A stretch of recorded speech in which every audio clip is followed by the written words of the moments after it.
Je pense personnellement que ce Maroc-Espagne était le huitième de finale le plus attendu. Après avoir créé la surprise dans le groupe de la mort, laissant la Belgique éliminée de cette Coupe du Monde, le Maroc affrontait l'Espagne, deuxième, suite à cette défaite face au Japon. Les deux sélectionneurs, donc Luis Enrique et celui du Maroc, je ne me souviens plus de son nom, sortaient l'équipe type pour ce duel, avec Llorente à droite, côté espagnol. À noter que cet Education City Stadium était acquis à la cause marocaine avec des milliers et des milliers de supporters de Lion de l'Atlas présents dans les travées de ce stade. La rencontre démarrait sur un rythme assez intense, avec des débats équilibrés.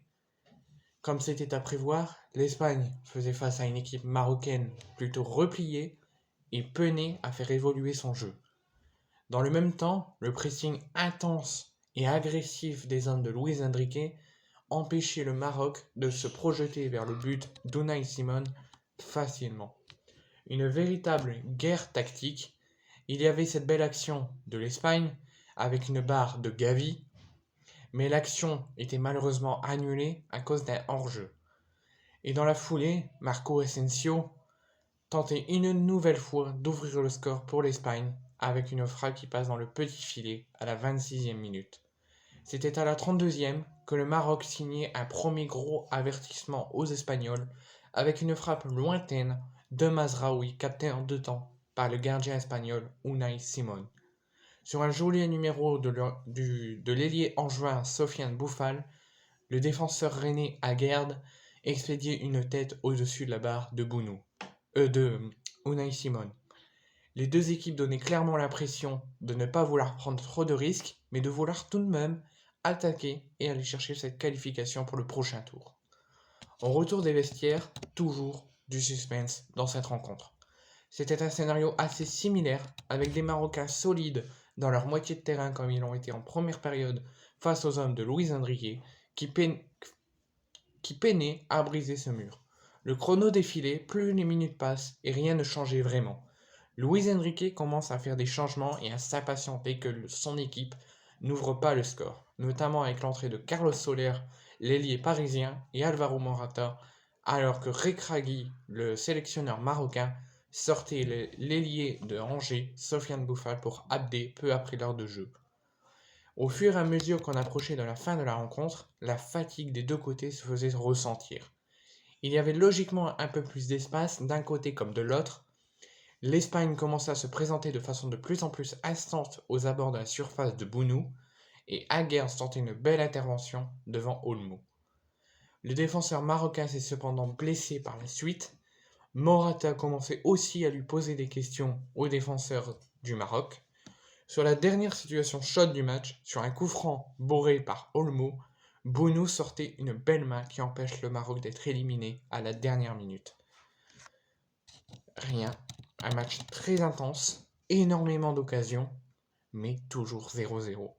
Maintenant, place aux prolongations qui dureront 2 fois 15 minutes. Alors que les joueurs des deux équipes montraient une fatigue intense, le Maroc démarrait d'ailleurs la première période de ces prolongations avec une demi-heure additionnelle de façon un peu plus offensive que les deux premières périodes de la rencontre. Avec du mordant face à une Espagne un peu moins fatiguée, très fatiguée même, et moins bon offensivement, donc un peu déboussolé.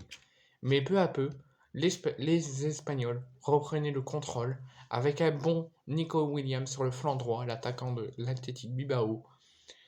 Mais c'est bien le Maroc qui avait la meilleure occasion et qui prendra l'effet sur cette prolongation.